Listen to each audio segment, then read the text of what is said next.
আমার নাম পাখি। আমি মধ্যবিত্ত ঘরের একজন মেয়ে। আমার পরিচয়টা না হয় গোপন রাখলাম, কিছু জিনিস গোপন থাকাই ভালো, কারণ আমি চাই না যে আমার গল্পটা শোনার পর কেউ আমাকে চিনে ফেলুক। তাহলে চলুন আমার বাস্তব জীবনের গল্পটা শুরু করা যাক। সালটা ছিল 2025 সাল। তখন আমি ক্লাস 10-এ পড়তাম। ভালোবাসা যে কি জিনিস আমি তখনও বুঝতাম না, কারণ আমার ফ্যামিলি ছিল ইসলামিক মুভমেন্টের। আমরা কখনোই বাহিরে পরপুরুষদের সাথে কথা বলতাম না। সত্যি কথা বলতে নিজের প্রশংসা নিজে করা ঠিক না, তবে আমি আমার প্রশংসা নিজেই করি যে আমি একজন ভদ্র মেয়ে। আমার জীবনের পুরো গল্পটা শেয়ার করার আগে আমি সবার সাথে একটা কথা বলতে চাই। আমি না জেনে না শুনে এমন একটা ভুল কাজ করেছি, আমি এখন চাই আমার মতো এরকম ভুল যেন কেউ না করে। তো যাই হোক, বেশি কথা না বাড়িয়ে চলুন মূল কথায় ফেরা যাক। আমি তখন টিকটক চালাইতে খুবই ভালোবাসতাম, কিন্তু আমি তখনও বুঝতে পারিনি যে এই টিকটকই একদিন আমার জীবনটাই শেষ করে দিবে। প্রতিদিনের মতো আমি একদিন শুয়ে শুয়ে টিকটকে ভিডিও দেখতেছিলাম। তখন সেই মুহূর্তে একটা ছেলে আমাকে টিকটক থেকে মেসেজ করে। কেন জানি না আমি তখন রিপ্লাই করে ফেললাম। তারপর থেকে ওই ছেলেটার সাথে আমার টুকটাক হালকা পাতলা কথা হলো। আমি তো সেই ছেলেটার সাথে মেসেজে কথা বলতে বলতে আমরা দুজনের প্রেমে পড়ে গেছি।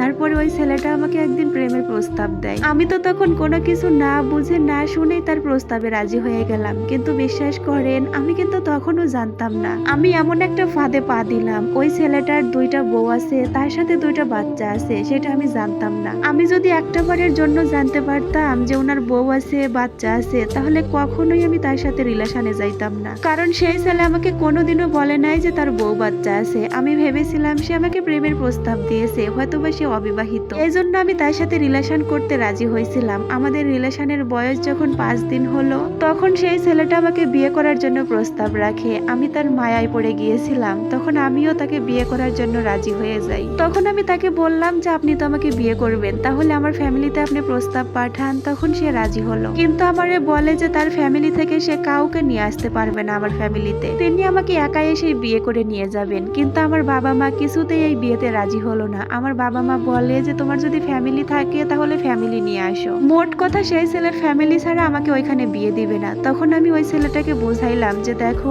আমার ফ্যামিলি থেকে যদি তোমার ফ্যামিলির কাউকে না দেখে, তাহলে আমার বাবা মা আমাকে এইখানে বিয়ে দিবে না। তুমি তোমার ফ্যামিলি থেকে কাউকে নিয়ে আসো। কিন্তু আপু, ও কখনোই রাজি হয়নি ওর ফ্যামিলি থেকে কাউকে নিয়ে আসতে, কারণ ও তো বিবাহিত, ওর বউ আছে, ওর বাচ্চা আছে, ওর ফ্যামিলি তো সবটাই জানে। ওর ফ্যামিলি তো জেনে শুনে তাকে আবারও নতুন করে বিয়ে করাবে না, তাই না? কিন্তু আমি তো জানতাম যে সে অবিবাহিত, এই জন্য তার ফ্যামিলিকে যখনই আমি আনতে বলি তখনই সে নিয়ে আসতে রাজি হয় না। তখন সে এক পর্যায়ে আমাকে বুঝিয়ে বলে যে দেখো, আমার ফ্যামিলি থেকে আমাকে কেউই এখন বিয়ে দিবে না, কারণ আমার ফ্যামিলি থেকে আমাকে যখন তখনই দেশের বাহিরে পাঠাবে। এই জন্যই তারা আমাকে বিয়ে দিতে রাজি হচ্ছে না। আর আমি তো তোমাকে ছাড়া বাঁচতে পারবো না। মানে বিয়ের আগে সব ছেলেরা যেরকম করে মেয়েদেরকে বলে আর কি, মানে আমাকে ইমপ্রেস করতে তার যা যা বলা প্রয়োজন সে আমাকে সবকিছুই বলেছিল। তখন আমি তাকে বললাম যে দেখো, তোমার ফ্যামিলি থেকে যদি কাউকে তুমি না নিয়ে আসো, তাহলে আমার ফ্যামিলি থেকে তোমার সাথে কখনোই আমাকে বিয়ে দিবে না। তাহলে আমি কি করব বলো? তখন সে আমারে বললো যে তারা বিয়ে দিবে না, তাতে কি হয়েছে, চলো আমরা দুজন পালিয়ে যাই। আপু, বিশ্বাস করেন, আমার মাথা তখন ঠিক ছিল না। আমি তার সাথে পালিয়ে যাওয়ার জন্য রাজি হয়ে গেলাম।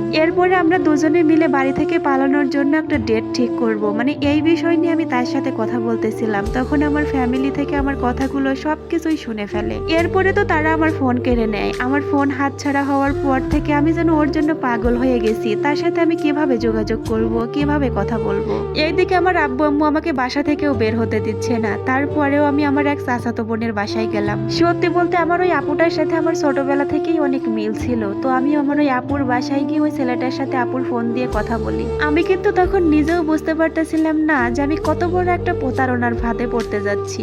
যাই হোক, আমার আপুর ফোন দিয়ে আমি তাকে ফোন দিলাম। তারপরে তাকে সবটাই জানালাম যে তোমার সাথে যে আমি পালিয়ে যাব সেটা আমার ফ্যামিলি থেকে জেনে গেছে, তারা আমার হাত থেকে ফোনও কেড়ে নিছে। তখন সে আমারে বললো যে আচ্ছা ঠিক আছে, কোনো সমস্যা নাই, তুমি যেই ফোন দিয়ে এখন আমারে ফোন দিছো, তো ওই ফোন দিয়েই তুমি আমাকে ফোন দিও। এরপরে ওই আপুর ফোন দিয়ে আমি তার সাথে কিছুক্ষণ কথা বললাম। তারপরে কথা বলা শেষ করে আপুটাকে আমি সবটা বিষয় ক্লিয়ার করে বললাম। আপুকে আমি বললাম যে আপু, আমি তো ওই ছেলেটাকে ভালোবেসে ফেলছি, ওকে ছাড়া আমি বাঁচতে পারবো না। তো এরকম করে আমরা পালিয়ে যাওয়ার সিদ্ধান্ত নিয়েছি। তখন আমার ওই আপু হাসতে হাসতে আমাকে বলল যে না না না, পালাবি কেন, পালাতে হবে কেন তোকে? আপু কিন্তু আমারে সিরিয়াস ভাবে বলেনি যে তুই পালিয়ে যাস না, পালিয়ে গেলে মান সম্মান কোনো কিছুই থাকবে না। আমার আপু যদি সেদিন গিয়ে আমার বাবা মাকে সবটা বলে দিত যে আপনাদের মেয়ে কিন্তু বাড়ি থেকে পালিয়ে যেতে চাচ্ছে, ওকে আপনারা সবসময় দেখে রাখবেন, ও যেন পালাতে না পারে। আপু যদি সেই দিন বাবা মাকে এই কথাটা বলে দিত, তাহলে আজকে হয়তো বা আমার জীবনটা এভাবে নষ্ট হতো না। তবে আমি কিন্তু আমার জীবন নষ্ট করার জন্য শুধু আমার আপুকে দায়ী করতেছি না, এমনি বললাম আর কি। আপু যদি সেই দিন আমাকে তার ফোন দিয়ে ছেলেটার সাথে যোগাযোগ না করতে দিত আর আমার বাবা মাকে সবটা বলে দিত, তাহলে আজকে আমার জীবনটা আর 5টা নর্মাল মেয়েদের মতো হতো। আমিও তো অন্য মেয়েদের মতো অনেক সুখে থাকতাম। যাই হোক, চলুন বর্তমানে ফেরা যাক। যেদিন আমি বাড়ি থেকে পালাবো ওই দিন আমি আবারও আপুদের বাসায় যাই। তারপর আপুর ফোন দিয়ে ওই ছেলেটাকে জানিয়ে দেই যে আজকে আমি বাড়ি থেকে পালিয়ে যাব। তার সাথে কথা বলা শেষ করে আমি আমাদের বাড়িতে আসলাম। তারপরে গোসল করে নতুন একটা জামা পরলাম। বাড়ি থেকে পালিয়ে যাব, তার সাথে নতুন জামা তো পরতেই হতো। যখন কিনা আমি বাড়ি থেকে পালিয়ে যাব, বিশ্বাস করেন তখন আমার একটুও যেতে ইচ্ছা করতেছিল না। মনে হচ্ছিল যে এইখানেই থেকে যাই। তখন আমি মনে মনে ঠিক করলাম যে না, বাবা মায়ের মুখে এরকম চুনকালি মেরে আমি বাড়ি থেকে পালাতে পারবো না। এই বলে আমি বসে পড়লাম। ওইদিকে আমি তো বাড়ি থেকে পালিয়ে যাচ্ছি না বলে ওই ছেলেটা বারবার করে আমার আপুর ফোনে ফোন দিচ্ছে।